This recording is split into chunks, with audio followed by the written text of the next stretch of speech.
What's up mga soy? Nanapod si Binsoy. Ang piling tisoy. Ang ako diayng content karon kay magtiwas ug waswas sa akong labhonon. Wala man ako nahuman gabi kay naglain man akong paminaw.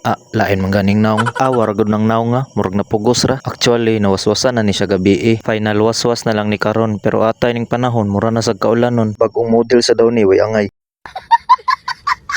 Kitapulan man ko, ako nagkuha gunting, ako na lang nagipaak pag-abri. Di tanawon sa resulta, nya lamian daw ni. Unsay pagtuon nimo ana, juice, kabalong sabon ang giabrihan, ingkit-ingkit pud taman, di mahay-mahay ang kanahan. Pero bitaw daw ni, baka naman. Dili pa jud ko komportable mag voice over karon, kay naglibog pa jud ko ug unsa akong iingon, pero kay nasugda naman, hala pagyaw-yaw di agtaman. Kapuya na mag-rhyme-rhyme oy, na-stress na ang unggoy. Suy unggoy, Binsoy. Bahala na nig unsay mo gawa sa akong baba, basta ay lang nang bula-bula. Ako sa din nang gihumulan dira kadali kay para mamilit jud ang baho sa dawni ba. Napay pa stretching mura jud unsa kadaghan sa gilabhan. Ambot tapulan naman kay kumang laba karon. Sa una tapulan gyapon. Hayahay na gani kayo mang laba karon kay nanay washing machine. Machine pataka ra kag istorya. Sa una mga samad na lang ni imong kamot ug kinuskos. Pero bilib jud ko aning mga labandera ba. Shout out day diha sa mga kugihan nato nga labandera nga bisag nagkasamad-samad na ng mga kamot naluto na sa sabon or sa Sunrox chlorine unsa ba ng mga chemical ya, pero padayon gid gyapon sila sa pagpanglaba para lang sa pang-adlaw-adlaw nga gastuson para sa ilang pamilya. Daghan nag mga nakahuman og eskwela pinaagi lang sa pagpanglaba sa ilang ginikanan. Naapoy uban nga sila jud mismo ang nagpa-eskwela silang kaugalingon pinaagi lang pud sa pagpanglaba. Working student kumbaga, labandera sa umaga, estudyante sa gabi. Pero naunsa naman paingon naman ta ani sa MMK. Ako na nang gigawas kay umana man kog pangwaswas, pero wala sa ako nagihay-hay, ako sa nang gipatong dira kay musundo pa man ko sa akong pagumangkon dito sa eskwelahan. Nisakay na ko sa akong motor nga Astambulingita, murag kaning tagiya. Ay kinsa man di tagiya ni ako man day no. Sorry self, my faults. Gawas na ko ana pero nibalik po song agi kay ako mangistap ang video alangin sa may mo stop ana mga manok madato ko sunod ako gyud ipasiminto ning dalan. Ay di man day ni ako ang yuta di day pwede. Naana di ay ko diri sa eskwelahan nagulat sa akong pagumangkon. Ara ni gawas na.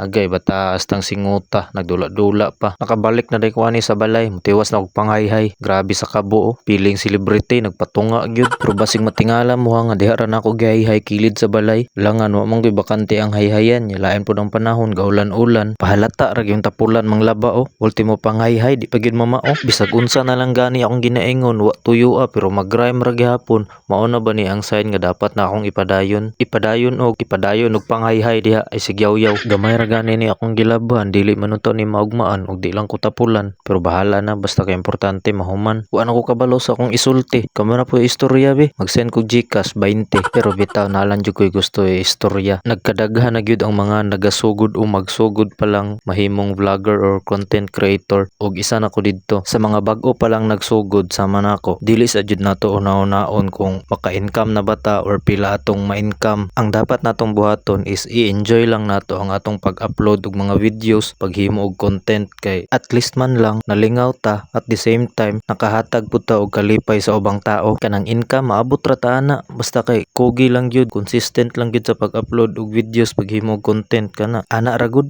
balik-balik ra man atong routine ana. Himog content, upload, himog content, upload. Ana ra kadugayan sa sige natog himog content, sa sige natog upload. Wata ka bantay nga uy naka-income naman di ay ta. Uy dako naman di tag income. Daghan jud kaayo ang maingganyo mosulod ani nga opportunity. Tungod daghan na pud kaayo ang naka-prove kung unsa kanindot ang mahimong vlogger. Ang uban papalit na nila ilang gusto paliton, kaon na nila ilang gusto kaonon, nakapatukod na og sarili nilang balay, palit na nila ilang dream car. O diba asa ka na. Pero bitaw as a beginner, i-enjoy lang sa gid nato. Maabot ra ta na nga panahon. Salig ra nato sa Ginoo og sabayan nato pagpaningkamot. Sagdi lang ng mga magsulti-sulti nga vlog naman oy kuyawa oy mura mag-correct. Sige lang kay moabot ang panahon kung makuha na nato atong goal, tanaw nato kung sa pa ilang maingon. Kanang mga nangantsaw or mangantsaw sa inyo karon, tanawa magpa-shoutout na sila sa inyo hapuhon. Wala man gyud simple nga proseso para makuha dayon nato atong gusto. Kinahanglan man gyud nato i-challenge ang atong kaugalingon kay puhon inig successful ta mas lami paminawon nga luyo sa kahago, kasakit o kalisod nga atong naagian. Naagihapon ta diri ni sokol og nagpabiling kusgan. Pero sa sige na kog yaw-yaw hapit naman day kumahuman. Paspas na kayo manghayhay ang buang alangan naglain naman ang tiyan. Tama Tama gyud igor ako nakahuman og laba mo gyud pag ulan og kusog tagsa na lang gani ko mang laba ulanon pa jud pero bahala na basta kay nahuman na kay akong lutuonon pud nagpaabot na pud sa kusina so di na nako ni dugayon pa kay katugo na kay ko nya kadlaw na share day nako maura ni tanan akong gilaban hasta rang gamaya mao na gid ni